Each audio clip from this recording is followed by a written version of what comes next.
Hey everyone, my name is Matt. Welcome to Mosaic. I am really glad that you chose to take a minute to stop and watch this episode. If you're sitting at your computer or if you're just scrolling by this thing right now on your phone, thanks for taking a few minutes and watching this episode. I promise you, you will get something out of it, all right? I want to encourage you though, before you move on and watch the rest of this episode, stop what you're doing and go and smash that like button and also click share as well. Let other people know that you watch Mosaic. We really think that Mosaic is a helpful tool to help people grow in their relationship with God, or maybe get unstuck, or maybe if you're looking for some direction in your life, we have a lot of content. And you can actually watch past episodes at mosaic.show, so you can go check that out as well. Today, I'm really excited. Arthur is talking about where is God? Have you ever asked the question, God, where are you? You might be in a situation where you feel all alone, you feel frustrated, maybe you've been abandoned or hurt. Maybe somebody has done you wrong and you ask the question, God, where are you? Well, Arthur's going to address that here right now, so hang on, check this out.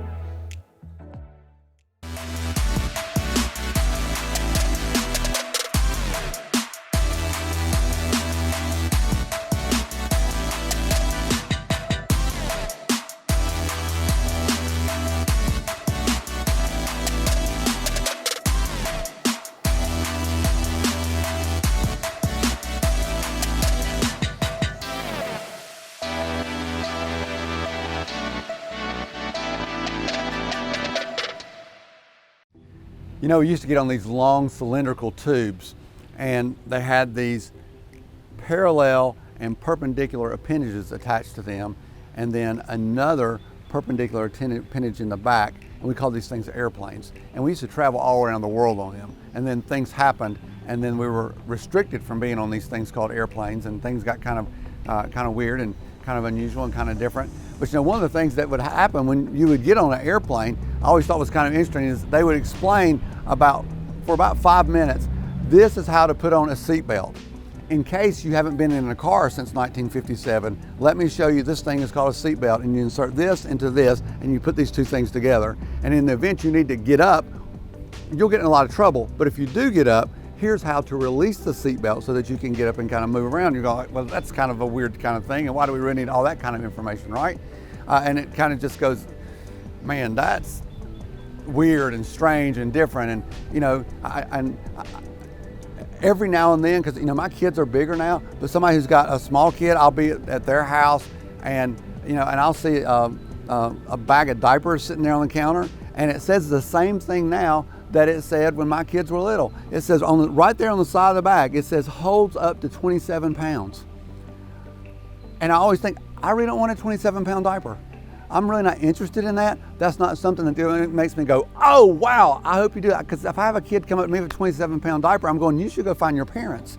I'm just not really interested in that sometimes. And you know, we live in a time right now that there are so many questions, there's so many things that people are thinking about and running through their mind and trying to find an answer to. And you know, and honestly, as much as at any other time in my life, maybe more than any other time, people are saying, you know what, life is just not fair right now. You know, I can't get the answers to anything. They tell me one thing one day and another thing the next day. Is it okay to do this? Is it not okay to do this? And people go, hey, is there a God somewhere? And God, if you're there, why don't you jump in and why don't you do something? I mean, it's kind of like, hey, God, where are you? And it's not necessarily trying to figure out where is God's location, because you know, because God is everywhere, He's omnipresent. But they're like, hey, you seem to be kind of missing. Did you go somewhere for a while? And what's going on? And people are just asking those kind of questions. And you know, and there's other things, just the run-of-the-mill, everyday kind of life things. You know, like, you know, you're hoping, you're working, you're doing all the right things to get the promotion at work, and it turns out that you don't get the promotion, but somebody else gets the promotion. You go, God, what's going on? Are you there? Are you not there? You know, things were going great, and then like, oh, things are not going so good. Or your kids are struggling with something at school, or you know, you've got sibling rivalry between your kids. You know, maybe it's you've been healthy your whole life, and now you're struggling with sickness, or somebody in your family is struggling with sickness, or man, things they were good for so long, and now they've been spiraling so long. I feel like there's depression, there's some kind of chronic illness, headaches that are constant and won't go away, and you're trying to figure, is this stress induced? Have I got something crazy going on inside of me? Is there some kind of, hey, what's going on?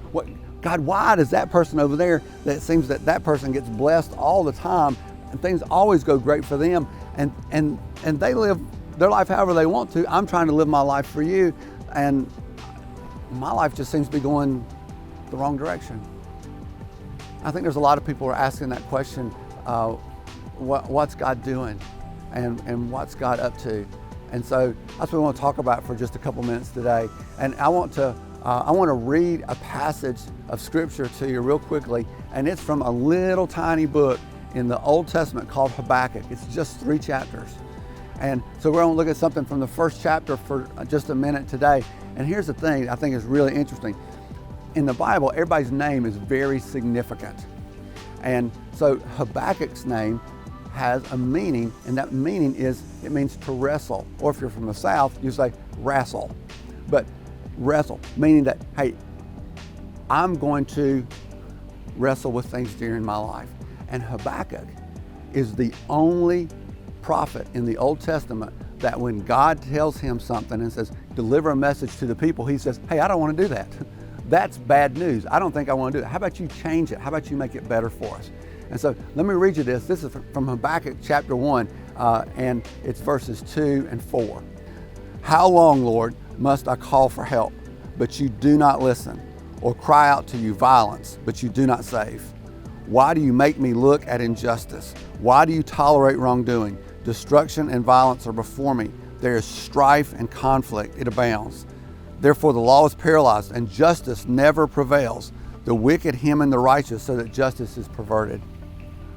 I think those verses are so familiar. I think they could have been written right out of 2021, because there are people screaming for justice, and there's other people saying, look, you're being too strict. People who are saying that things are difficult, that there's violence, that there's uncertainty, all those things that we struggle with right now, he was struggling with 600 years before Jesus was born. Well, thanks again for watching this episode. I wanted to interrupt for just a second and encourage you that life is better together with other people. When we go through life and we are all by ourselves, it can be lonely and it can be depressing and we can feel isolated, especially given all that we've been through this last year with COVID. So I want to encourage you, get into some Christian community, get involved with some other people that believe like you, that will encourage you, that will challenge you to live the life that God's called you to. So I want to encourage you, go to our website and go check out the life groups that we offer all across South Atlanta, in the Noonan area, all the way down to even into LaGrange. We have groups that you can join and you can sign up. So go to southcrest.church/life groups and you'll have a bunch of information there. And listen, don't go at life alone. We need each other. And here's the cool thing, somebody needs you. So don't forget that. Go join a group today or check them out. And as always, if you've got questions about groups, you can email us directly at hello@southcrest.church, and I would love to answer your questions and point you in the right direction. Now, check out this video from one of our life group leaders. This is such a great story, and I hope you enjoy it. Hi, I'm Tim Downs, and I lead a men's life group that meets on Tuesday evenings called Brothers Keeper. I've been coming to Southcrest since 2017, and in July of 2019, the Lord really moved on my heart to form a men's life group. We range in age. I think the youngest man in the group is 23, the oldest is 82, so we hit about every season in life. And it's just been critically important as men to walk through life together and journey together. We do lessons together, we serve in the community together. We just look for opportunities to do life and walk shoulder to shoulder as men.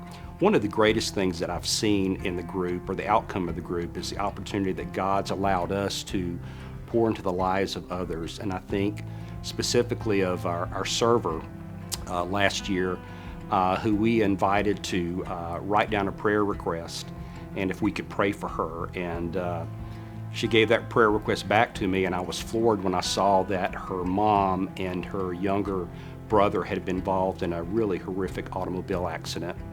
And the mother, they both survived. The mother was pretty unscathed, but the 7-year-old boy, Dominic, was left paralyzed from the neck down and uses a breathing apparatus. And we as a group of men just began to pray for her every week, and to pray for her family, and to pray for Dominic. And when Christmas time rolled around, we put together a gift basket of some videos and some things that we thought would be appropriate for him, and gave that to him as a gift. And we hadn't met him yet, but we just felt such a connection to him. And his family was so moved by our prayer and our outpouring of spirit that a group of men that they didn't even know would come together and pray for them.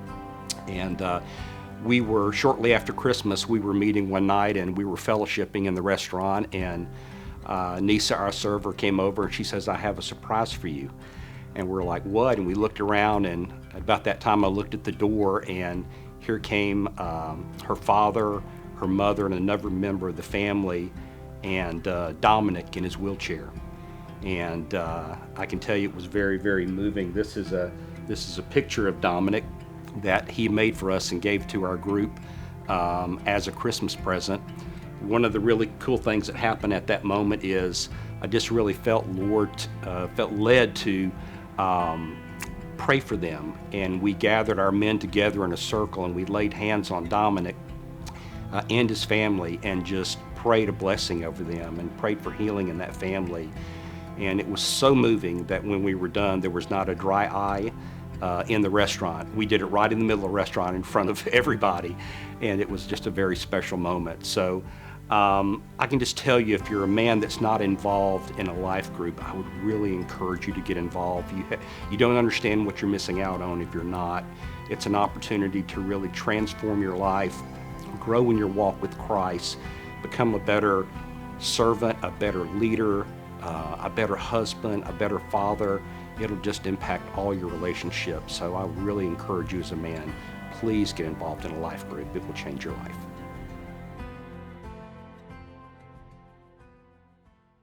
So here's this guy Habakkuk, right? His name means to wrestle, and he's got to be a good guy because he gets his name in the Bible. Not everybody gets their name in the Bible. I didn't get my name in the Bible. So he's a good guy, and here's the thing, he's questioning God. And basically, he's got 3 questions. He says, "God, you don't seem to care. I got a problem with you. You know, we're your people. You care about us. You've taken care of us before, but right now it seems like you don't care about us so much." The second problem he's got with God, he says, "Hey, you're not doing what I want you to do." Now, don't we have the same problem with God a lot? I mean, isn't that what we do? We're like, "Hey, God, if you really would listen to me, here's what you would do to fix this situation." Because we think we know better than him. I think a lot of people, sort of their hobby in their life is playing God with other people's lives, right? But he says, "God, you're not doing what I want you to do. If you would lean my direction, do things my way, we'd be in a lot better place." And the third thing he says is, what you are doing right now, it doesn't seem fair, because I want what this person over here is getting, and I want the good stuff, right? God, you're not being fair. How come things are going great for them and not going the way I want them to go for me? So I guess that brings us to a point where we say, is it okay to question God? Is it okay as people who are trying to figure out if God is there, or as Christ followers, is it okay to question God? Absolutely. Absolutely. It is okay to question God and say, "God, I don't understand." That is okay.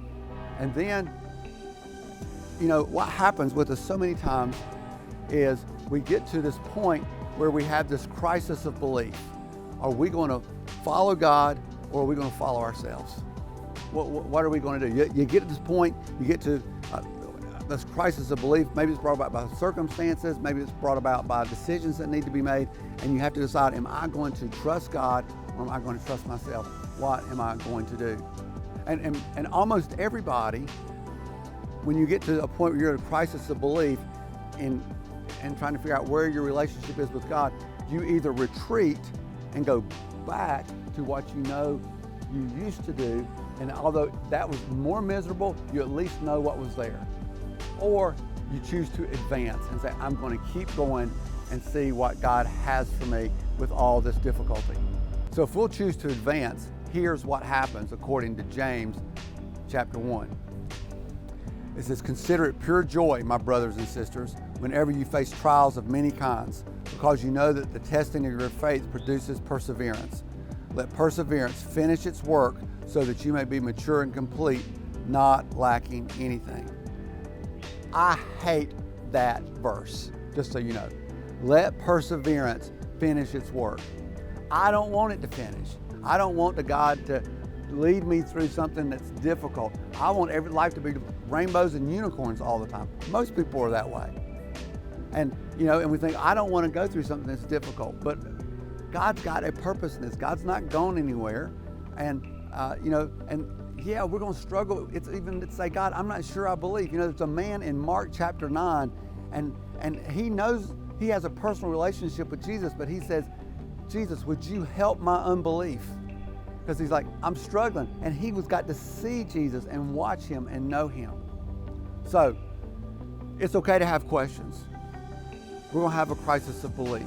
We're going to say, yeah, I'm going to retreat or I'm going to advance. And I would tell you, just keep advancing. Don't back up. We're going to have questions about I'm not sure what I believe anymore sometimes, because it's going to be difficult some days. So what do you do when you don't know what to do? When you're in a situation and you're not sure what the future holds? What do you do when you don't know what to do? Number one, you hold on to Jesus no matter what.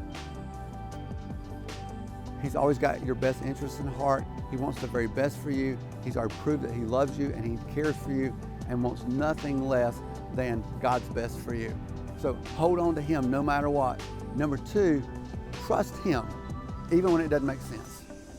Trust him even when it doesn't make sense. When you believe he is leading you to do something, telling you to do something, say, yes, that's what I'm going to do. And you're like, or people say, I didn't make any sense. I think that's dumb. You trust him even when it doesn't make any sense. And one last scripture passage I want to read to you today. This is from Romans chapter 8.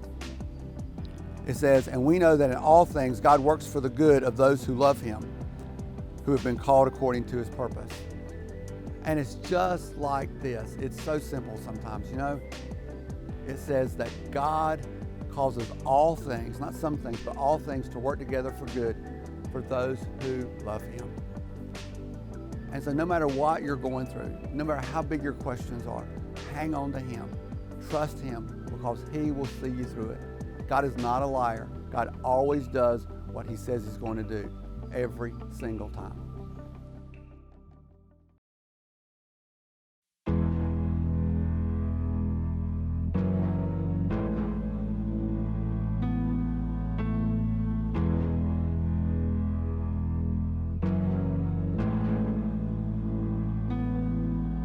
I searched through the earth for something that could satisfy.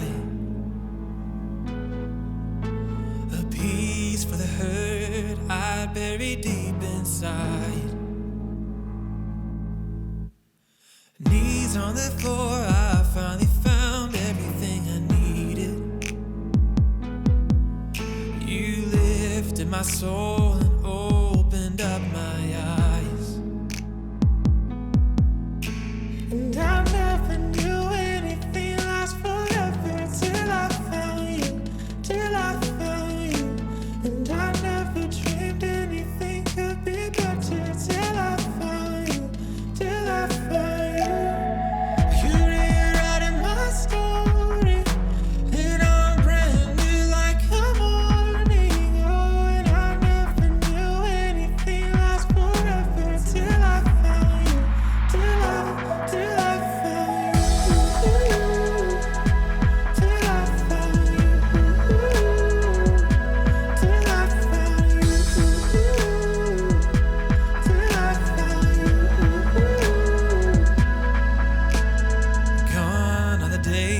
Chasing after what won't last, and I'm done with building these castles that crumble like sand. Oh, knees on the floor, I found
Well, that just about does it with this week's episode, talking about God, where are you? We really hope that you enjoyed it. We hope that it challenged you.